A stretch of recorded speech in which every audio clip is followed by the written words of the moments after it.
Friends, क्या आप जानते हैं पूरे वर्ल्ड में जो इंग्लिश बोली जाती है वो किस बेस पर होती है? अगर नहीं तो जानने के लिए बने रहिए मेरे साथ इस वीडियो में। और हाँ, अगर आप नए हैं तो प्लीज हमारे चैनल को सब्सक्राइब कर दीजिए और सब्सक्राइब के बगल में बेल आइकन को जरूर प्रेस कीजिएगा, जिससे हमारी आने वाली हर वीडियो की नोटिफिकेशन आपको इजीली मिलती रहे।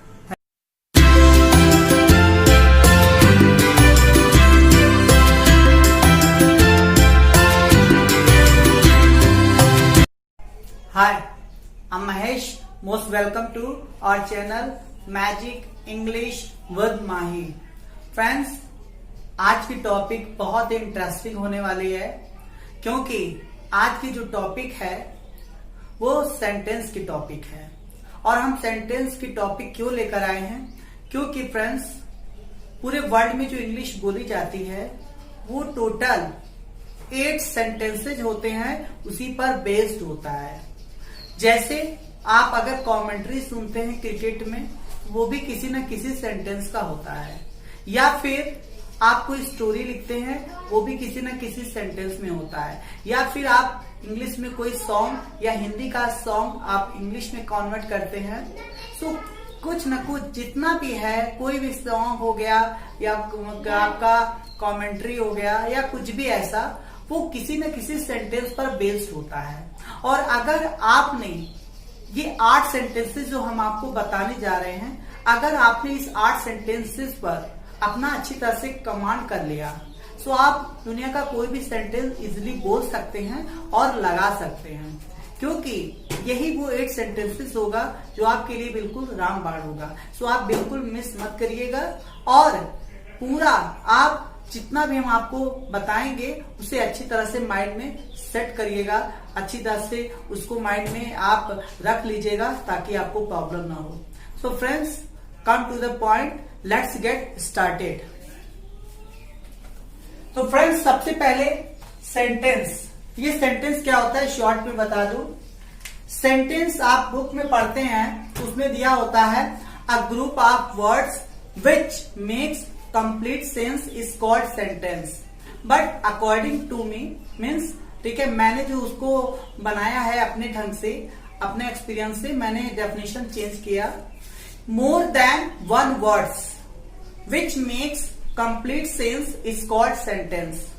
सो फ्रेंड्स, कहने का मतलब जब एक से ज्यादा शब्द हो और उन सारे शब्द को मिलाकर कोई ऐसा अर्थ प्रकट होता हो, कोई ऐसा अर्थ बिल्कुल क्लियर होता हो जिससे लगे कि कहने वाला क्या कह रहा है वो बातें क्लियर हो।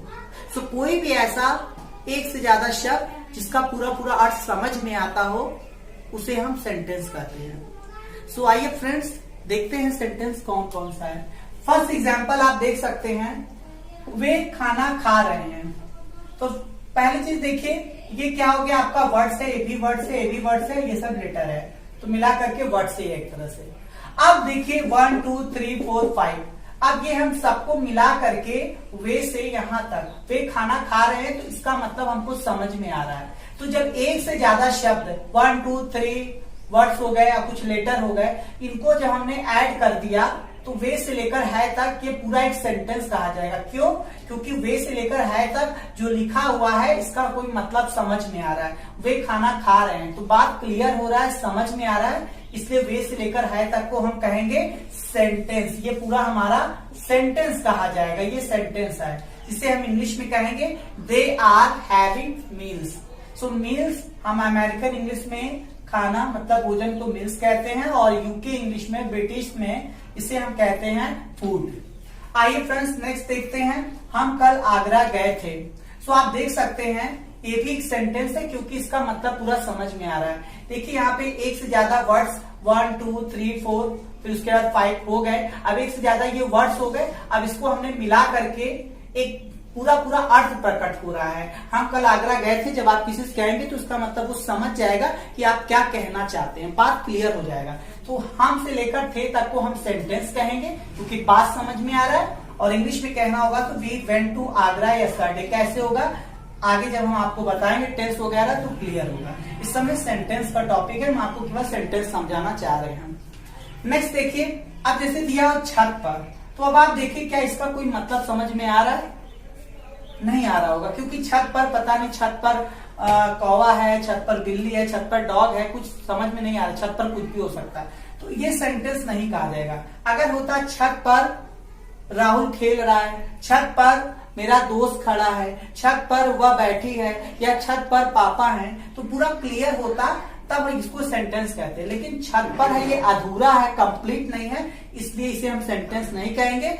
ऐसे अधूरे वर्ड्स को हम बोलेंगे फ्रेज। ये फ्रेज बोलते हैं, इसको फ्रेज बोलते हैं।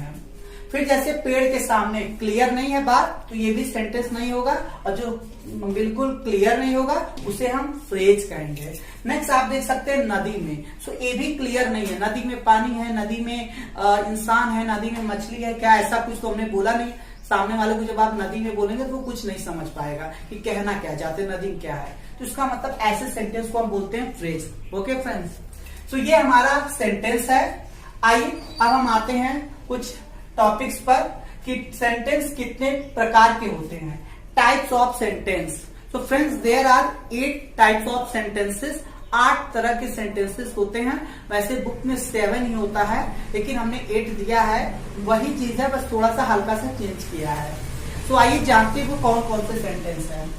पहला हमने नाम दिया है अफर्मेटिव सेंटेंस, नेक्स्ट होता है नेगेटिव सेंटेंस, फिर नेक्स्ट होता है इंटेरोगेटिव सेंटेंस, फिर नेक्स्ट है इंटेरोनेगेटिव सेंटेंस, फिर नेक्स्ट है WH और H plus type sentence, imperative sentence, optative sentence, exclamatory sentence.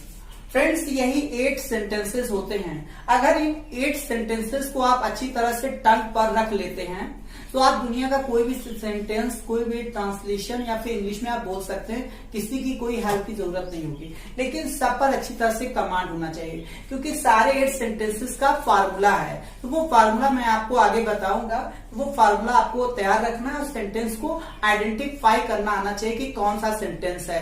मैं कुछ पढ़ा रहा हूं या मैं कुछ बोल रहा हूं या आप कुछ बोल रहे हैं, तो आपको ये ध्यान देना होगा कि 8 सेंटेंसेस में से कौन सा सेंटेंस है। जैसा सेंटेंस होगा वैसा फार्मूला आप लगाएंगे। सेंटेंस अगर ऑप्टेटिव है तो फार्मूला ऑप्टेटिव लगाएंगे, सेंटेंस इंटेरोगेटिव है तो फार्मूला इंटेरोगेटिव। तो 8 सेंटेंसेस हैं जिस पर आपको कमांड करना है। आइए, अफर्मेटिव सेंटेंस और नेगेटिव सेंटेंस। ये अफर्मेटिव और नेगेटिव सेंटेंस को ही एक शब्द में बोलते हैं assertive sentence. Assertive sentence, affirmative और नेगेटिव को एक शब्द में बोलते हैं असर्टिव सेंटेंस। तो हाँ, अगर कोई असर्टिव बोलता है तो आप समझ जाइए कि इसमें 2 सेंटेंस आते हैं, अफर्मेटिव और नेगेटिव, ये दोनों आते हैं असर्टिव। और अब हम आइए आपको 1 बाय 1 बताते हैं कि अफर्मेटिव सेंटेंस क्या होता है। तो फ्रेंड्स पहले सुन लीजिए कि अफर्मेटिव सेंटेंस क्या होता है। अफर्मेटिव सेंटेंस, जब कोई भी इंसान किसी वस्तु के बारे में, किसी व्यक्ति के बारे में, किसी स्थान के बारे में या फिर किसी के बारे में कोई इंफॉर्मेशन देता है या कुछ बताता है, कोई सूचना देता है, तो उसे हम अफर्मेटिव सेंटेंस कहते हैं। Means when someone informs about something और समवन और things is called affirmative sentence. So friends, दूसरी चीज, इन अदर वर्ड्स, दूसरे शब्दों में आप तुरंत कैसे पहचानेंगे, एक और आप दूसरे शब्दों में जान सकते हैं कि जब कोई भी सेंटेंस हिंदी में लिखा हो और उसमें आपको वर्ड याद रखना है क्या, क्या नहीं, नहीं। जब कोई भी हिंदी का सेंटेंस लिखा हो और उसमें क्या, क्या नहीं और नहीं, ये तीनों शब्द गायब हो, तो आप समझ जाइएगा अफर्मेटिव सेंटेंस है। तो हमने आपको बताया, जब कोई किसी के बारे में कुछ बताएगा, इंफॉर्मेशन देगा, किसी वस्तु, स्थान, किसी के बारे में बताएगा, तो उसे हम कहेंगे अफर्मेटिव। और दूसरा तरीका ये कि जब किसी के, और जब हिंदी का कोई सेंटेंस लिखा हो, उसमें क्या, क्या नहीं और नहीं शब्द गायब हो, नहीं आया हो, तो अफर्मेटिव सेंटेंस होगा। तो लुक एट एग्जाम्पल। तो एग्जाम्पल देखिए, वे खाना खा रहे हैं। तो आप फ्रेंड्स देखिए, हम किसके बारे में, ये अफर्मेटिव सेंटेंस हुआ कि नहीं हुआ। अब ये देखिए अफर्मेटिव सेंटेंस है, कैसे पता चला, वे खाना खा रहे हैं, तो हम वे मतलब कोई इंसान हो गया और इसके बारे में हम कुछ बता रहे हैं, कुछ इंफॉर्मेशन दे रहे हैं कि वे कौन सा काम कर रहा है। तो जब हम किसी इंसान के बारे में कुछ बताते हैं तो वही होता है। तो वे के बारे में हम बता रहे हैं, वे खाना खा रहे हैं तो वे कौन सा काम कर रहे हैं, खाना खा रहे हैं। मतलब वे के बारे में, वे कोई इंसान हो गया, इसके बारे में हम कुछ बता रहे हैं, इंफॉर्मेशन दे रहे हैं सामने वाले को। तो किसी को भी हम इंफॉर्मेशन दे रहे हैं, इसलिए ये अफर्मेटिव सेंटेंस हो गया। दूसरा इसका पहचान कि इस सेंटेंस में देखिए कहीं क्या शब्द आया है, क्या नहीं आया है, नहीं शब्द आया है, नहीं आया है, तो इस सेंटेंस को हम बोलेंगे अफर्मेटिव सेंटेंस। नेक्स्ट आइए, हम कल आगरा गए थे।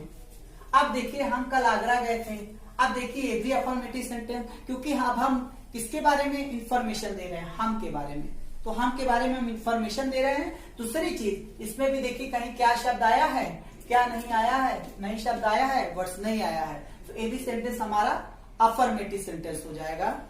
और आप देख सकते हैं we went to Agra yesterday, affirmative sentence. So friends आइए, इस तरह से हम ज्यादा एग्जांपल नहीं देंगे और भी नेक्स्ट नेगेटिव हम आपको बताते हैं, आप प्रैक्टिस करिएगा, जो प्रॉब्लम होगा आपको बताएंगे। तो आइए नेक्स्ट बताते हैं नेगेटिव सेंटेंस क्या होता है। एग्जांपल आपके पास आप देख सकते हैं, सेकेंड एग्जांपल आपके पास, सॉरी नेगेटिव सेंटेंस का फर्स्ट एग्जांपल, वह घर पर नहीं है। तो पहले हम आपको बता दें नेगेटिव सेंटेंस क्या होता है। फ्रेंड्स नेगेटिव सेंटेंस का मतलब भी अफर्मेटिव जैसा ही होता है। नेगेटिव सेंटेंस में भी हम जब किसी के बारे में कोई इंफॉर्मेशन देते हैं बट वो इंफॉर्मेशन नेगेटिव होता है, मीन्स नकारात्मक होता है, उसमें नहीं आता है, तो नकारात्मक उसमें होता है इंफॉर्मेशन, उसे हम नेगेटिव सेंटेंस कहते हैं। तो यहाँ पर आप देख सकते हैं। और दूसरी चीज और ये नहीं, जब कोई हिंदी का सेंटेंस लिखा हो और उसमें नहीं शब्द गायब, नहीं शब्द जरूर आया हो, तो उसे हम नेगेटिव सेंटेंस कहते हैं। जैसे आप देख लीजिए वह घर पर नहीं है, नहीं आया है, सीधे सीधे ये आपका नेगेटिव सेंटेंस हो गया।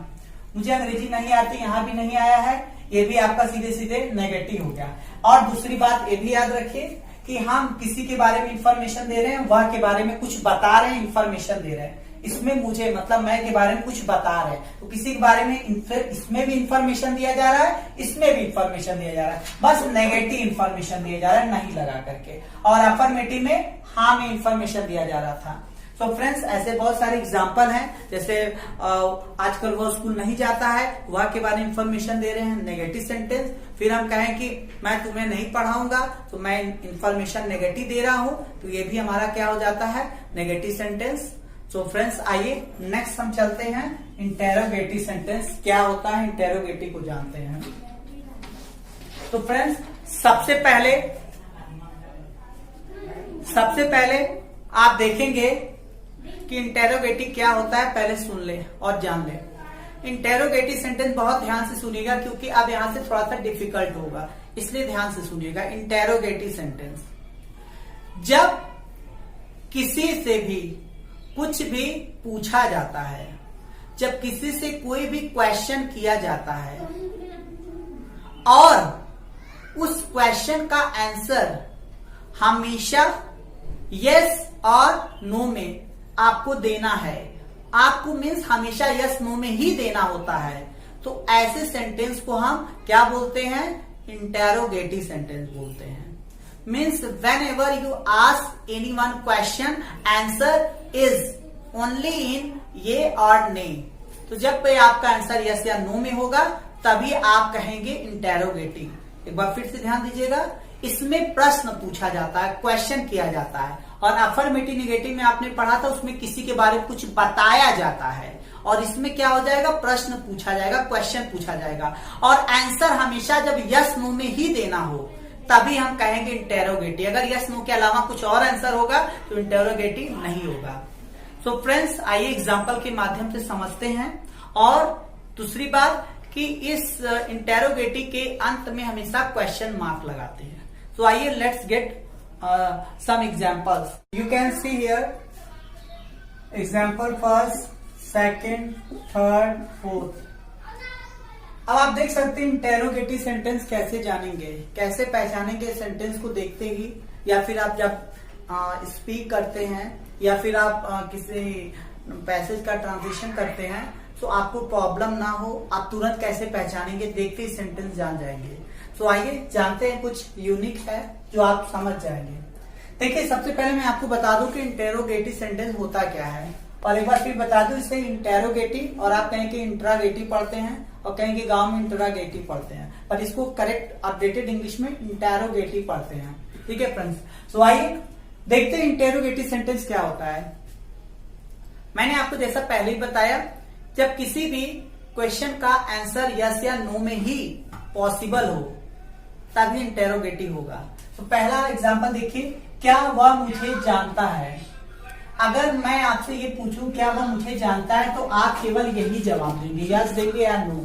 क्या वह मुझे जानता है तो आप बोलेंगे यस, क्या वह मुझे जानता है बोलेंगे नो। यही दो आंसर आपका हो सकता है, इसके अलावा कोई आंसर नहीं होगा। क्या वह मुझे जानता है तो यस बोलेंगे या फिर नो बोलेंगे। तो इसका मतलब यस नो में जवाब है, और ये एक क्वेश्चन है, आपको पता चलेगा ये पूछा जा रहा है, ये आस्क किया जा रहा है, आस्क में पूछा जा रहा है, क्वेश्चन है, और इस क्वेश्चन का रिप्लाई क्या है, यस या नो। इसलिए ये सेंटेंस हमारा क्या हो जाएगा, इंटेरोगेटिव, और नेक्स्ट में क्वेश्चन मार्क लगा हुआ है। नेक्स्ट आइए, वह मुझे जानता है। देखिए, एक तरह से ये अफर्मेटिव भी लगेगा और एक तरह से इंटेरोगेटिव भी होगा, बस बोलने वाले के ऊपर डिपेंड करता है कि वो कैसे बोलता है। अगर मैं ऐसे कहूं कि वह मुझे जानता है, तो इसका मतलब लगेगा कि मैं इंफॉर्मेशन दे रहा हूं, बता रहा हूं अपने बारे में कि वह मुझे जानता है। लेकिन अगर मैं इसको जल्दी से बोलूं, वह मुझे जानता है, वह मुझे जानता है, तो इसका मतलब जैसे लग रहा है मैं क्वेश्चन पूछ रहा हूं कि मुझे जानता है, तो आप जवाब देंगे यस या नो। वह मुझे जानता है, हाँ वह मुझे जानता है, नो। तो ये आप इस तरह से यस या नो का जवाब दे रहे हैं। सो अब यहाँ पर वह मुझे जानता है, क्वेश्चन मार्क लगा है, तो समझ जाइए वह मुझे जानता है मतलब जल्दी से पूछा जा रहा है, एक क्वेश्चन है, और इसलिए भी क्या हो गया हमारा, इंटेरोगेटिव हो गया, क्योंकि सामने वाले का जवाब यस या नो में होगा। तो ये भी इंटेरोगेटिव हमारा हो गया। नेक्स्ट देखिए, मुझे जानता है क्या। अब देखिए इसका भी जवाब, पहली चीज की इसमें भी प्रश्न लग रहा है, क्वेश्चन, तो ये भी क्वेश्चन, मुझे जानता है क्या, और आपको पता चल गया क्वेश्चन है। दूसरी चीज का आंसर भी यस या नो, मुझे जानता है क्या, हाँ मुझे जानता है क्या, नो, यही आ रहा है। ये भी हमारा इंटेरोगेटिव हो गया। नेक्स्ट है, क्या मुझे जानता है, क्या मुझे जानता है, ये भी क्वेश्चन ही लग रहा है, इंफॉर्मेशन तो है नहीं, बता रहा हूं बल्कि पूछ रहा हूं, तो इसका मतलब ये भी क्वेश्चन हो गया। इस क्वेश्चन का आंसर यस या नो में है, तो ये भी इंटेरोगेटिव हो गया। नेक्स्ट, अब देखिए ये चारों को जब हम इंग्लिश में बोलना होगा, तो ये चारों क्या है आपका, इंटेरोगेटिव है। तो चारों को जब हम इंग्लिश में बोलेंगे तो एक ही वर्ड होगा, एक ही आप यूज करेंगे, एक ही सेंटेंस यूज करेंगे, डज ही नो मी। बस चारों का एक ही मतलब होगा, डज ही नो मी, क्योंकि ये जो 4 है हमारे, ये सब के सब 4 हमारे इंटेरोगेटिव सेंटेंस है, और इससे इन चारों का एक ही ट्रांसलेशन होगा, does he know me. So friends, practice करिएगा, मेहनत करिएगा, समझ में आएगा, और अगर फिर भी प्रॉब्लम होगा तो आप कमेंट बॉक्स में पूछिएगा, क्योंकि प्रैक्टिस की बहुत जरूरत है। तो आइए नेक्स्ट आपको बताते हैं इंटेरोनेगेटिव सेंटेंस क्या होता है। अब इंटेरोनेगेटिव सेंटेंस क्या होता है सुन लीजिए पहले। इंटेरोगेटिव सेंटेंस भी ठीक इंटेरोगेटिव की तरह ही होता है, बस दोनों में डिफरेंस क्या है इसको समझिएगा। इंटेरोनेगेटिव में हिंदी में नहीं शब्द रहेगा, इंग्लिश में बात करें तो नो या नॉट आएगा। ठीक है फ्रेंड्स, नो या नॉट आएगा। अब हम एक बार फिर से बता दें पूरा। इंटेरोनेगेटिव मीन्स जब किसी से कोई प्रश्न पूछा जाएगा और उसका जवाब यस या नो में ही हो, तो उसे इंटेरोनेगेटिव कहेंगे। लेकिन एक डिफरेंस होना चाहिए कि हिंदी में नहीं और इंग्लिश में नॉट होना चाहिए, नॉट या नो होना चाहिए, तभी इंटेरोनेगेटिव हो कहेंगे। जैसे हमने कहा, क्या मैं नहीं पढ़ता हूं, क्वेश्चन हो गया। पहली चीज, क्या मैं नहीं पढ़ता हूं, ये पूछ रहा हूं, क्वेश्चन हो गया। और क्या मैं नहीं शब्द भी आ रहा है, तो क्या नहीं, ये दोनों आ गया। तो और इसका जवाब भी क्या हो गया, यस या नो में। रेडी। तो फ्रेंड्स, आप देख सकते हैं इंटेरोनेगेटिव सेंटेंस में केवल यही नहीं बढ़ गया है, नहीं। सो इंटेरोगेटिव जस्ट इंटेरोनेगेटिव की तरह ही होता है। इंटेरोनेगेटिव में हिंदी में नहीं आ जाता है, इंग्लिश में नो या नॉट आ जाता है। और आप देख सकते हैं, क्या वो मुझे नहीं जानता है, तो ये भी एक क्वेश्चन है। पहली चीज ये क्वेश्चन है, दूसरी चीज नहीं आया है, और तीसरी चीज इस क्वेश्चन का जवाब यस या नो ही है। चाहे तो यस देंगे या तो नो देंगे। जैसे कहें आप, क्या वो मुझे नहीं जानता है? हाँ। क्या मुझे नहीं जानता है? नो। तो यस नो में ही जवाब है, इसलिए ये इंटेरोनेगेटिव हो गया। वह मुझे नहीं जानता है, ये भी आपका इंटेरोनेगेटिव हो गया। आप समझ सकते हैं यस नो में ही जवाब है। मुझे नहीं जानता है क्या, इसमें भी देखिए नहीं आया है, और उसके बाद इसका भी जवाब मुझे नहीं जानता है क्या, जवाब क्या है? यस या नो। तो हमेशा जो भी क्वेश्चन उसका जवाब यस नो में ही होना चाहिए, तभी इंटेरोगेटिव या इंटेरोनेगेटिव होगा। अगर यस नो के अलावा कुछ और चीज में जवाब है तो कभी भी इंटेरोनेगेटिव या इंटेरोगेटिव नहीं होगा, कुछ और होगा जो अभी आगे आप पढ़ेंगे। क्या मुझे नहीं जानता है, इसका भी जवाब आप देख सकते हैं यस नो में है, इसमें नहीं आया है। तो इसकी इंग्लिश क्या होगी? डज ही नॉट नो मी। या फिर लैंग्वेज में बात करें तो जब हम फोर्स दे के बात करते हैं तो बोलेंगे doesn't he know me. Okay friends, तो प्रैक्टिस करिए और हमेशा याद रखिए यस या नो का रिप्लाई होना चाहिए। तो आइए come to the next point. Next WH और H plus type sentence. WH और H प्लस टाइप सेंटेंस क्या होता है, पहले इसको सुन लीजिए। WH S टाइप, जब किसी भी क्वेश्चन का आंसर यस या नो में नहीं होता है, बल्कि कंप्लीट आंसर देना होता है, एक स्टोरी बताना होता है, एक कंप्लीट जवाब देना होता है, तभी हम कहेंगे WH और H प्लस टाइप सेंटेंस।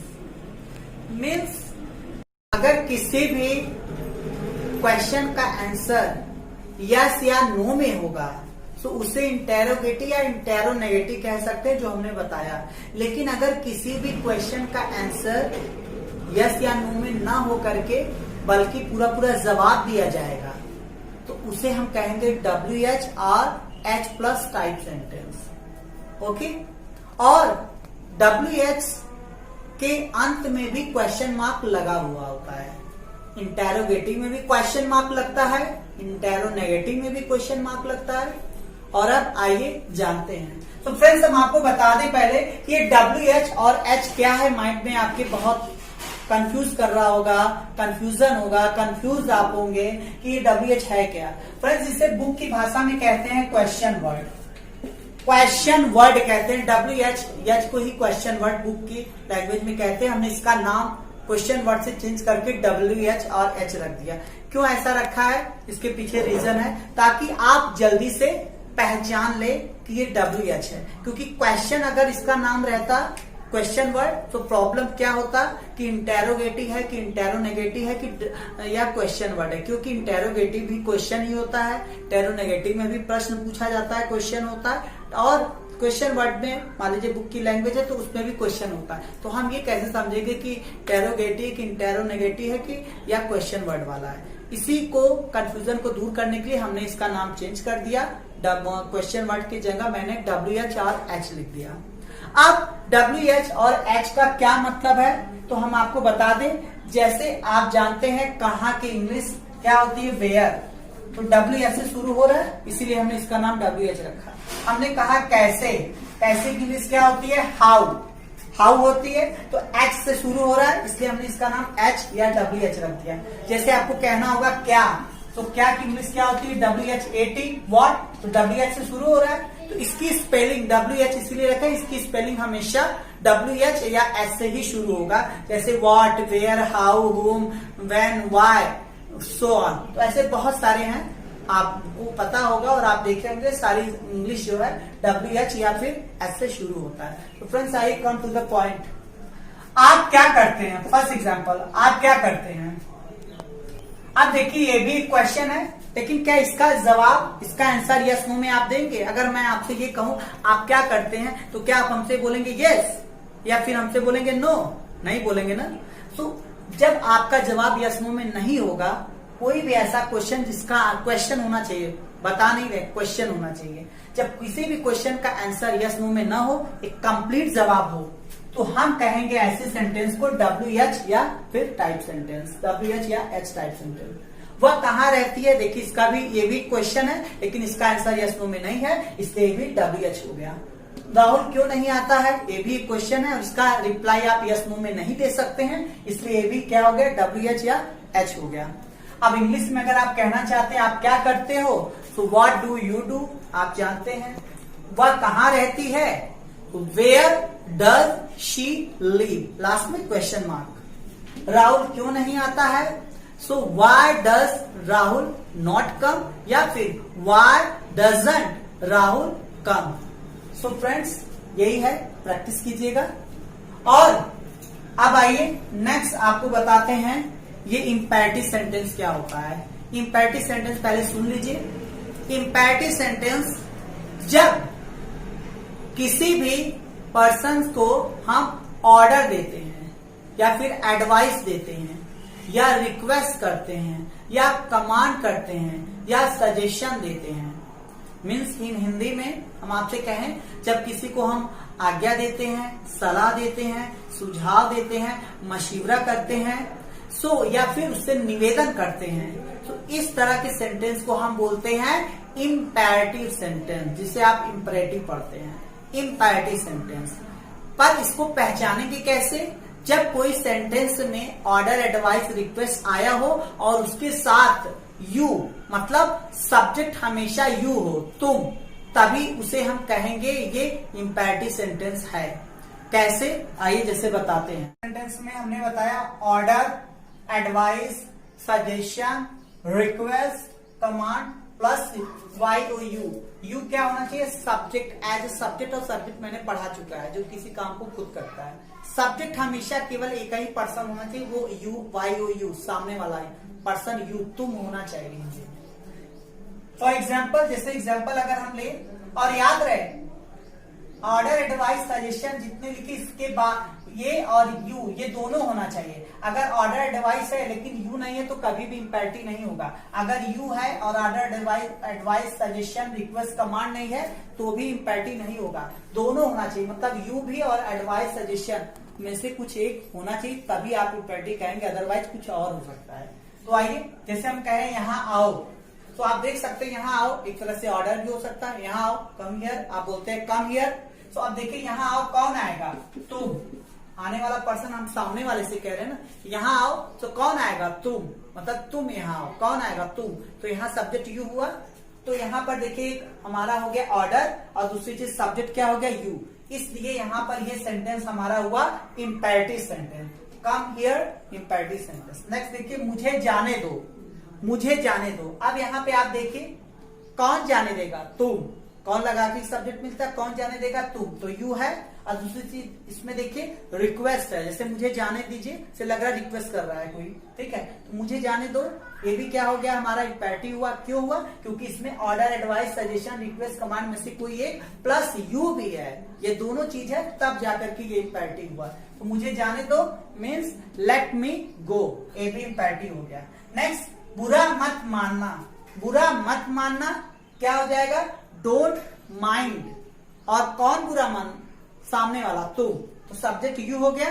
दूसरी चीज इसमें भी आप देखिए बुरा मत मानना, इसमें आप कह सकते हैं सजेशन, इसमें आप कह सकते हैं, या फिर सामने वाले को रिक्वेस्ट किया जा रहा है भाई बुरा मत मानना, प्लीज बुरा मत मानना, रिक्वेस्ट भी हो सकता है, ठीक है, अपने अपने कहने के ऊपर होता है। तो सब्जेक्ट यू है और एक तरह से रिक्वेस्ट भी है, इसलिए बुरा मत मानना सेंटेंस हमारा क्या हुआ, इंपैरेटिव हुआ।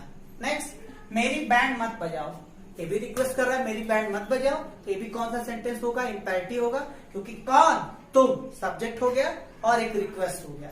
तो इसका मतलब ये पूरे सेंटेंस हमारे क्या हो गए, इंपैरेटिव सेंटेंस हो गए। अब आइए नेक्स्ट हम जानते हैं ऑप्टेटिव सेंटेंस क्या होता है। So friends, next optative sentence.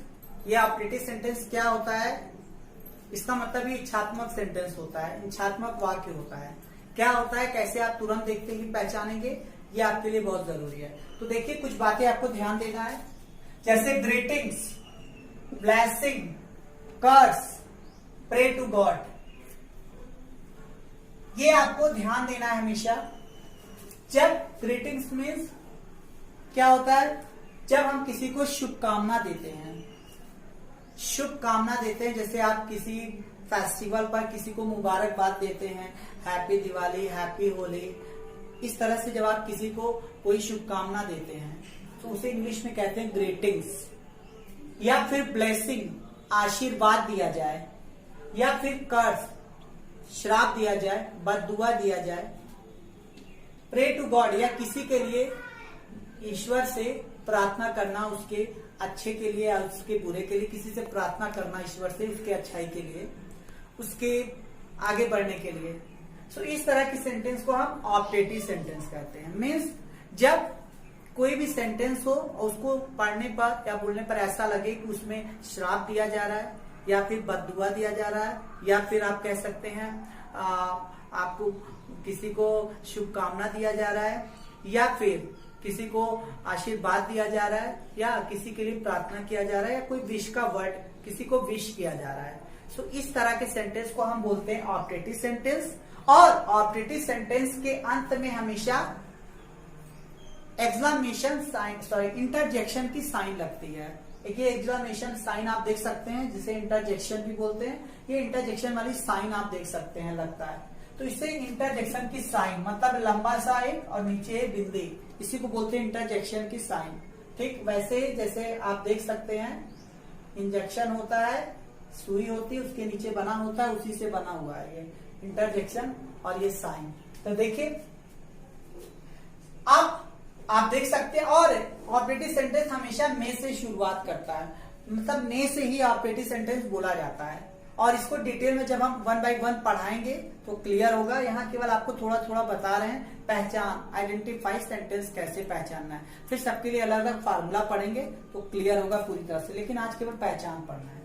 तो जैसा पहला सेंटेंस आप देख सकते हैं लिखा मे यू लिव लॉन्ग, मतलब इसका मतलब होता है आप खूब बड़े से हो जाइए, आप हजारों साल जिए, आप दीर्घायु हो, आप चिरायु हो, या फिर आप कहते हैं जुग जुग जियो।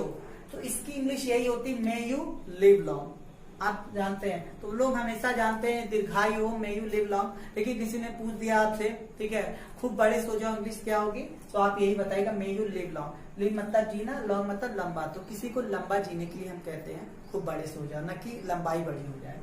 सो देखिए और इसके अंत में इंटरजेक्शन की साइन, तो खूब बड़े से हो जाओ, दीर्घायु, तो हम आपको क्या दे रहे हैं, कोई आशीर्वाद दे रहे हैं, इसलिए ये सेंटेंस को हम कहा जाए, ये सेंटेंस को क्या कहा जाएगा, optative sentence. Next may she fail, ईश्वर करे वह फेल हो जाए, तो बददुआ दे रहे हैं, इसका मतलब ये भी क्या सेंटेंस हो गया, ऑप्टेटिव सेंटेंस हुआ।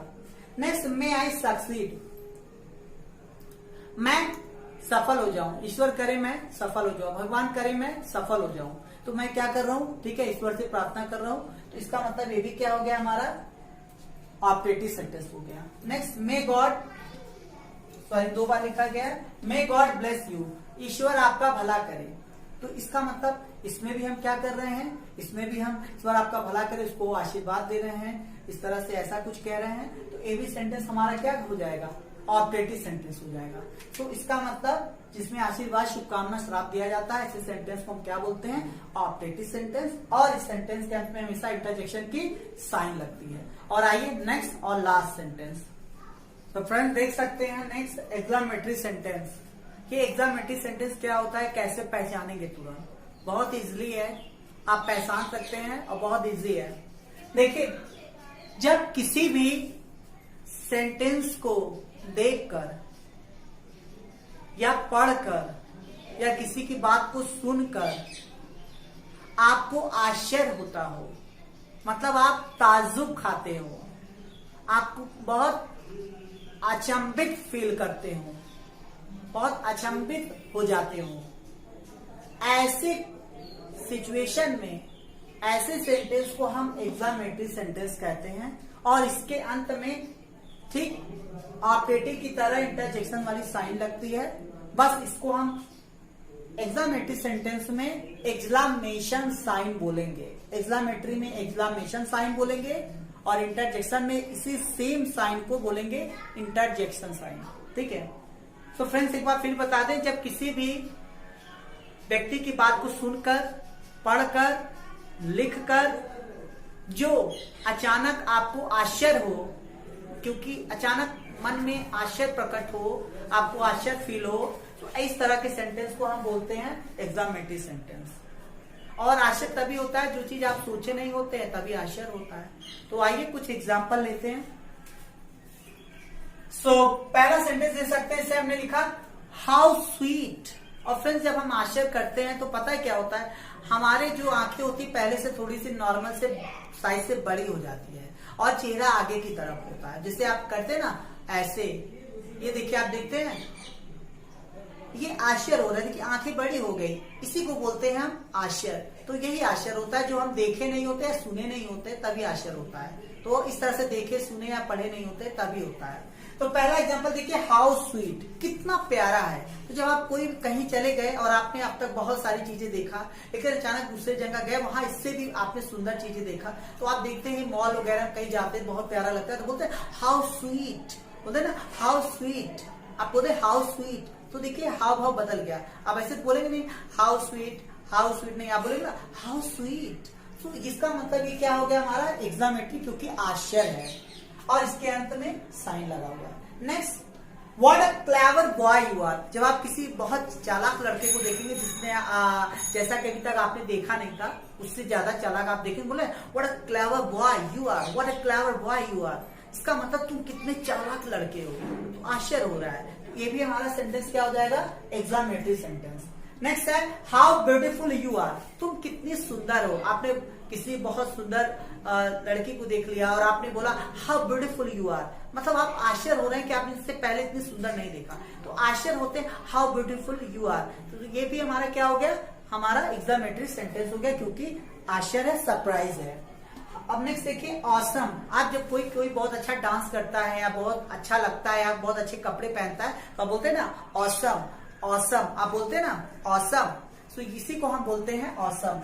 तो यही हमारा ऑसम है। ऑसम मतलब बहुत बढ़िया, बहुत खूबसूरत, जबरदस्त, बिंदास, जबरदस्त, बहुत सारे वर्ड्स हैं। अभी तो हम यहाँ पे केवल छोटा छोटा दे रहे हैं, वैसे वीडियो काफी बड़ा हो चुका है, मुझे लगता है वो बड़ा हो सकता है, पर मुझे मजबूरी थी कि मुझे सारे सेंटेंस को समझाना था, क्योंकि अगर अलग अलग पार्ट बनाता तो शायद प्रॉब्लम होता। एक ही में रहेगा तो आप पढ़ लीजिए। वीडियो लंबा है, सॉरी, लेकिन बताना जरूरी था, इजी है।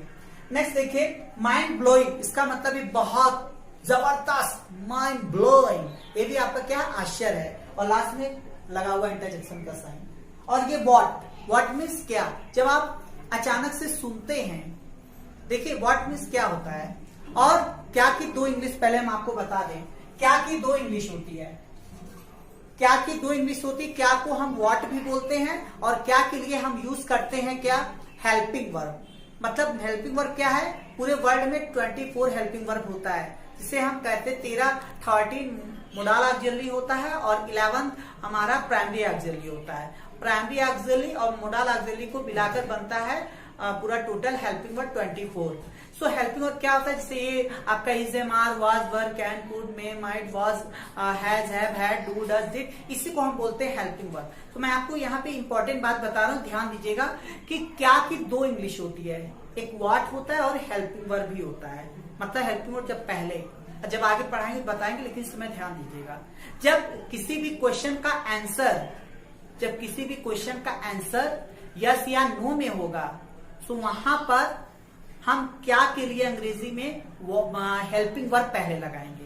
लेकिन जब किसी भी क्वेश्चन का आंसर यस नो में नहीं होगा, तो वहां पर क्या के लिए हम क्या लगाएंगे, व्हाट लगाएंगे। जैसे हमने कहा मुझे जानते हो, आपको पता, या तो हम इसको और हिंदी में बोले क्या तुम मुझे जानते हो, तो क्या तुम मुझे जानते हो, क्या तो आ रहा है, लेकिन इस क्या के लिए हम व्हाट नहीं लगाएंगे बल्कि हेल्पिंग वर्ब लगाएंगे, क्योंकि इंटेरोगेटिव सेंटेंस है। लेकिन अगर हम ये पूछे आपका नाम क्या है, तो इस यहाँ भी क्या आया, इसके लिए हम लगाएंगे व्हाट, क्योंकि ये इंटेरोगेटिव नहीं है, ये WH है, और इसका जो होता है ट्रांसलेशन ये व्हाट से होता है, क्योंकि ये WH है, इसका जवाब यस में नहीं है। नेक्स्ट, तो यहाँ जो व्हाट है, यहाँ आश्चर्य का भाव है। जब अचानक आप किसी से बात कर रहे हो और कोई घटना घट गई हो, अच्छी या बुरी, कुछ भी हो सकता है, तो आप जैसे सुनेंगे आप बोलते हैं ना व्हाट, तो यहाँ पर ये आश्चर्य है, यहाँ तो ये आश्चर्य है, इसलिए ये भी क्या हो गया हमारा एक्सक्लेमेटरी सेंटेंस हो गया, और अंत में एग्जामिनेशन साइन है। सो फ्रेंड्स, मुझे मालूम है मैंने थोड़ा लास्ट में कुछ जल्दी जल्दी बताया है, लेकिन आई होप आपको समझ में आया होगा। और फ्रेंड्स दूसरी चीज, इस पर प्रैक्टिस करिएगा, ये बहुत इंपॉर्टेंट चीज है, और जो इसमें हमने नहीं पढ़ाया है वो हम इसको जब एक 1 by 1 इसको फार्मूला में हम आपको बताएंगे, एक एक सेंटेंस को लिख करके और उसका फार्मूला बताएंगे तो क्लियर हो जाएगा पूरी तरह से। क्योंकि आज केवल आपको पहचान बता रहे थे कि आपको थोड़ा पहचानने आ जाए सेंटेंस, और आप अगर पहचाने थोड़ा भी आपको आया होगा या जितना भी आया होगा तो बहुत अच्छी बात है। बाकी हम एक एक सेंटेंस को फिर से उसको डिटेल में बताएंगे, उसको ट्रांसलेशन कैसे होगा उस सेंटेंस को, और उस सेंटेंस की मदद से हम इंग्लिश कैसे बोलेंगे। So friends, thank you. सो कैसी लगी हमारी वीडियो? अगर वीडियो पसंद आया हो तो लाइक कीजिएगा, शेयर कीजिएगा और प्रैक्टिस कीजिएगा। Thank you, bye.